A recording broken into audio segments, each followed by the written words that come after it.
You must forgive me, I'm being very short, very brief. I'm just pointing out to the dimensions involved in how the justices, Supreme Court justices, the warning they give and the messages they're sending us, or the message they're sending us. I'll come much more focused to what the justice said when I take up this sociological, anthropological dimension.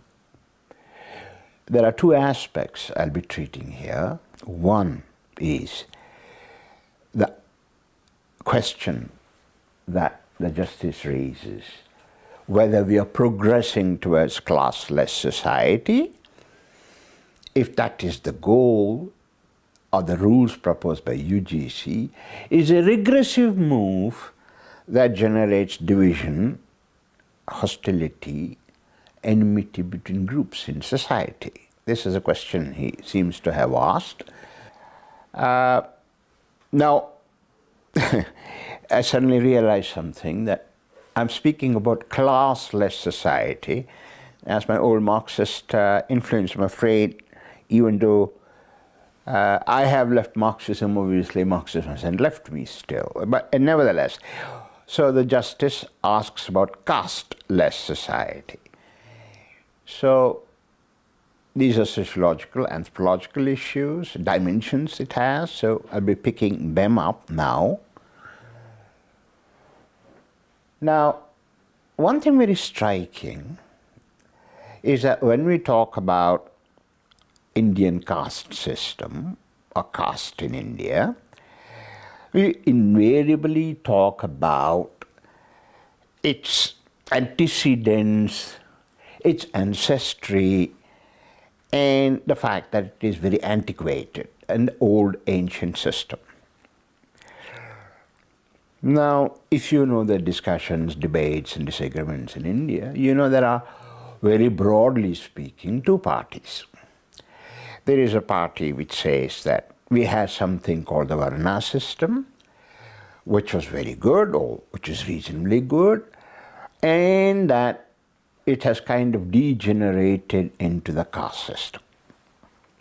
You have others, the other camp, which says, no, caste system is not the degeneration, the Varna system itself is the degeneration, and that the so-called caste system is how the Varna system always was.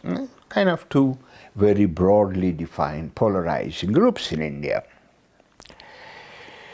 Now, I'm not going to settle this issue one way or another in this brief thing, but I want to draw your attention to something which both parties require, which is that, look, the evidence that we have, that we could have, or we can have about these issues, about that, how old this system is in India, etc., either they're archaeological records or they're textual records.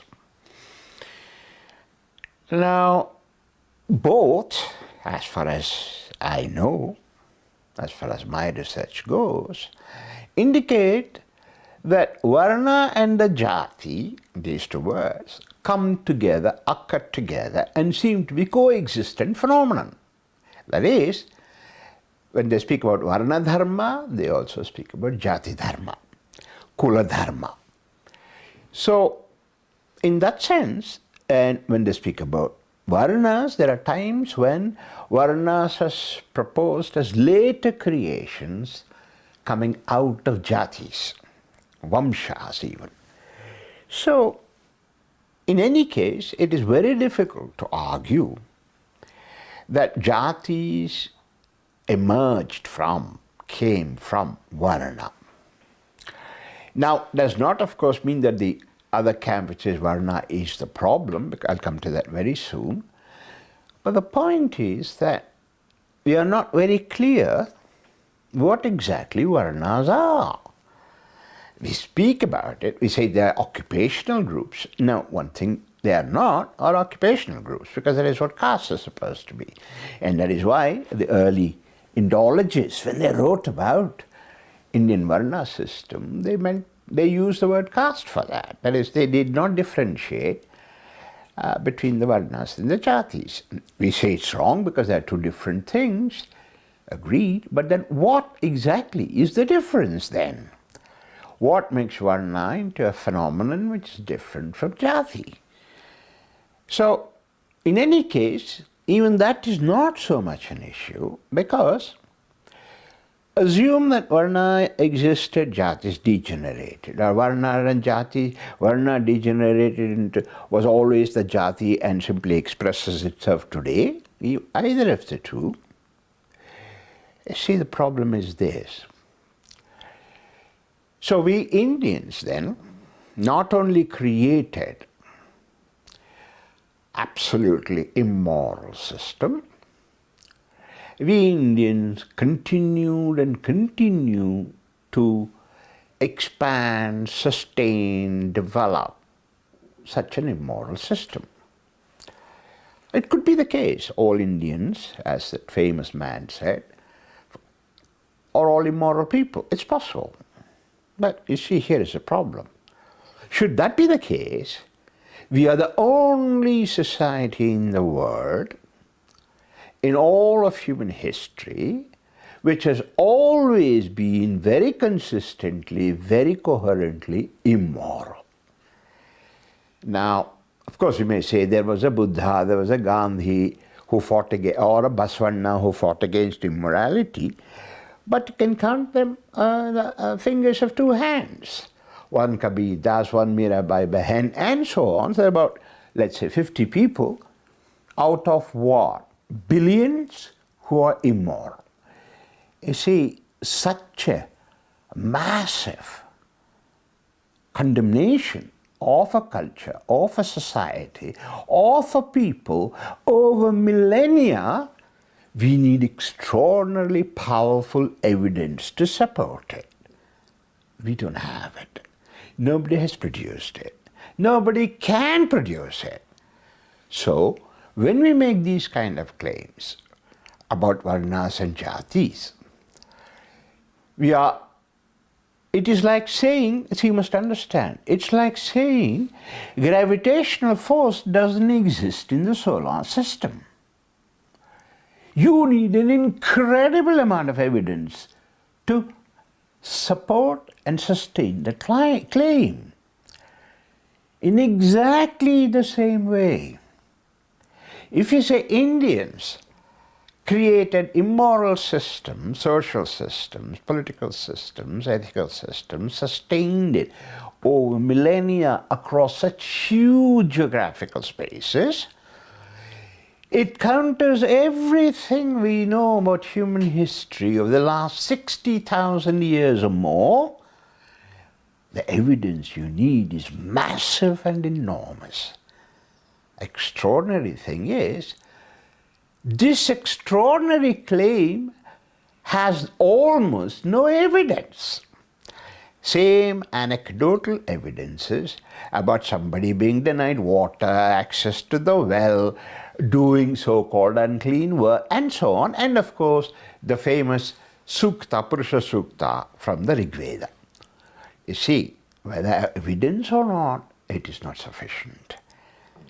It is extraordinarily thin. It cannot carry the weight that is required it to carry if you want to build social, political, and other economic policies based on this claim. It has no basis to stand upon. It's like wanting to build a satellite to orbit the Earth, but denying every single theory of gravities. Now, you may deny it, but you won't build a satellite. That is what's happening in India. This is one dimension of the Varna Jati controversy. There is another sociological, anthropological dimension, which is this. You see, there's another way of looking at it, a rather simple way, very satisfying to those who find that evidence and arguments must be elegant, simple, and satisfying, which is that jatis are basically something like groups in society, no more than that. In Indian languages, we call them jati. Today in English, we call them social groups. So jatis are social groups in a society. That is to say, an individual who is a social animal is born into a group, and the group is in society, and this individual learns to interact both within the members of the group and interact with other groups. This is a fundamental sociological, anthropological, political fact about all human communities, which are societies. Now, of course, you're born into a group. Like, for example, if you're a New Yorker, you're born in New York. If you are a Venezuelan, you're born into Venezuelan parents. It's birth. So it is birth-based. Exactly what the word says, jati, one who is born from. It does not mean something like birth-based inequality, inequity, and so on. Maybe it's that, maybe it's not that. But the point is, you're born into it. So jati identifies. And this satisfies every single problem we find about understanding so-called caste system. I'll come to that. You're born into a social group. And that is true for all human beings. And we Indians call it jati, born into. Now, when you're born into a group, you learn the practices and the ways of the group. You speak the language of the group, you follow the ways of eating, dressing, and the group itself has adapted to the environment you're in. How the group interacts with other groups depends upon the biography and manner of speaking of these groups. In other words, these interactions between jatis vary in regions, within regions, between regions. Which means, if they are social groups, how they relate to each other, how they are organized within society will show extraordinary variation. You can say, what is the principle behind it? You see, it's like asking the question, what is the principle behind Great Britain society, American society? Well, there are color differences, blacks and whites. There are linguistic differences, those who speak Spanish and those who speak, let's say, Tamil. So there are all kinds of differences. To speak as though how the Venezuelans interact with Nicaraguans in the United States and how the Tamilians interact with, let's say, Telugu-speaking people in, let's say, Los Angeles, if you're seeking one principle or a set of principles, it'll be very difficult to find it. Maybe there are, we don't know, but nobody has found it so far. So these kind of extraordinary complexity and variation has to do with the fact that we're talking about social groups and their interaction. Does it mean there is no system? Yeah, there could be a system. Of course it is in some kind of a system. Maybe it's not even a system, we don't know. And the social groups interact in society. So jatis interact in Indian society. We call them jatis, they call them social groups. Then you see the attempt, the idea that you need a caste-less society if castes are social groups, or simply impossible. Human beings are born into groups, you can't abolish groups. You can't have a relationship between an individual not born into a group relating to the state. It cannot happen, it will not happen, it has not happened. So therefore, wanting a caste-less society expresses the same thing we have been coming across, total absolute ignorance But it is an ignorance which parades as knowledge, because they find caste system not desired, it must be abolished. But there is not one single procedure, one single policy, one single program made under the British, after the British, which does not heighten, which does not accentuate the differences. When you have reservation, general category, you're accenting it. When you say OBC, different from scheduled caste, accentuating it. When you make schedules of the Constitution, name different caste groups, accentuating it. So, my question is very simple. Have we ever succeeded in formulating a single program, be it political, social, economic, whatever, which abolishes, destroys jatis? We haven't. Why? Because it is impossible. So when you say you want a caste-less society, it's worse than my Marxist predilection earlier on. Class-less society is possible to achieve, because social classes, as Marx understood it, were specific creations of certain kinds of societies. It is not a universal, existing, unchangeable forms of human beings living with each other.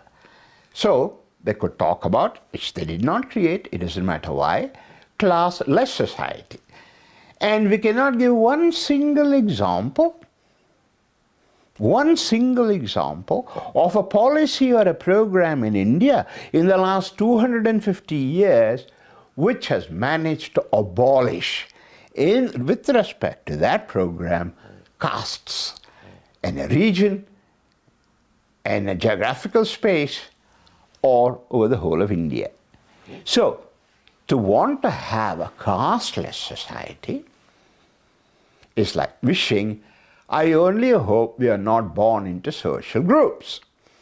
Well, it's a good thing to have, I suppose, if you're an American especially, because America says an individual isolated atom faces the state.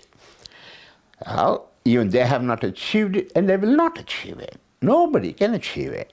So what exactly is it that we want when we say we want a caste-less society? What does it mean to aim at it? What does it mean to have it as a goal to reach? What modes and methods are possible to reach it? Everything says this is impossible, which is why nothing has worked. These policies have only accentuated, in the name of equality, in the name of equity, hostility, enmity between people, and it intensifies. You deny groups in order to support groups. That's exactly what the criticism is. You say you want to abolish castes, why then are you creating scheduled castes and scheduled tribes and other backward castes? Why are you doing it? So this self-contradictory move emerges from the rhetoric, which is basically a way of justifying anything you feel like doing, and the resulting extraordinarily unhealthy, damaging consequences upon people, groups, and society. This is the sociological, two aspects of sociological, anthropological dimensions. Now we must understand one additional consequence to the sociological, anthropological dimension, which is, let's assume that there is something called the caste system, something called the system of social groups. Let's assume that for a moment.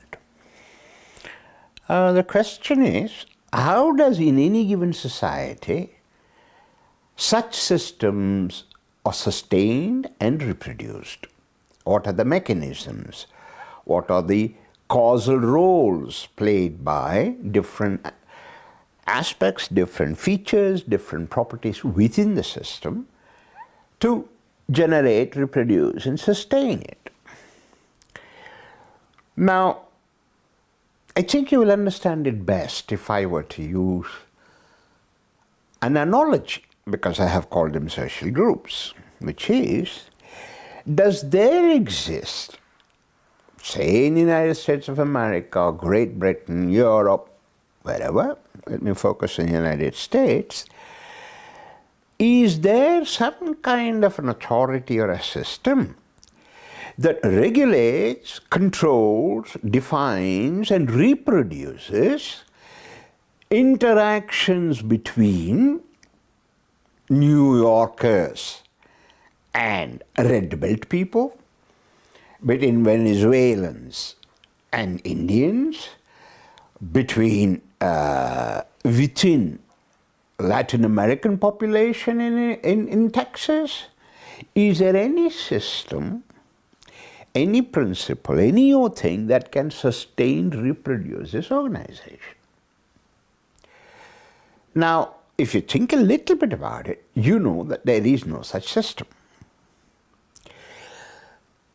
Not in the United States, not in the United Kingdom, not in Europe, nowhere in the world. There is no system regulating how individuals within groups and individuals interact amongst each other, between each other, and between groups. But this evidence, which is so obvious, we deny when we come to the caste system. It becomes conspiracy. Conspiracy of the upper caste, conspiracy of the Brahmins. They have reproduced this system. And of course, this conspiracy is based on Hinduism, is based on this ideology, that ideology, and so on. But apart from shlokas like Rigveda's Purusha Sukta, which anyway does not say what people claim, it doesn't matter, I won't go into that now. It does not tell you how the conspiracy is possible. Maybe we have drawn it from the Rigveda. Possible. Let's assume that it is a case. But how does it socially, psychologically manifest itself? What are the mechanisms which reproduce the conspiracy? See, you cannot have a conspiracy if the conspirators cannot communicate with each other, cannot coordinate their actions, cannot guide their actions, and they must also know when the conspiracy is failing. That is to say, they must be able to steer the conspiracy in such a way that it can sustain itself. Even with respect to small conspiracies, like for example a coup will not go on 3 years, right? It's a short period. Short place. I mean, the coup doesn't occur all over, let's say, Venezuela or Mexico. No, occurs in the capital cities. It's about the army moving. It's about doing certain things in certain areas, taking over airfields and so on. In other words, there's coordination required. There is direction required. You have to change routes when it is required, and so on and so forth. So, when we speak of conspiracy, we must be able to identify not only who the conspirators are, they are given, according to many people, Brahmins and the upper caste, and it's unclear who the upper caste is. Mostly it is those who are not the scheduled caste and scheduled tribe. That means what? Majority of the people in India, but it doesn't matter. It's not important for our purposes.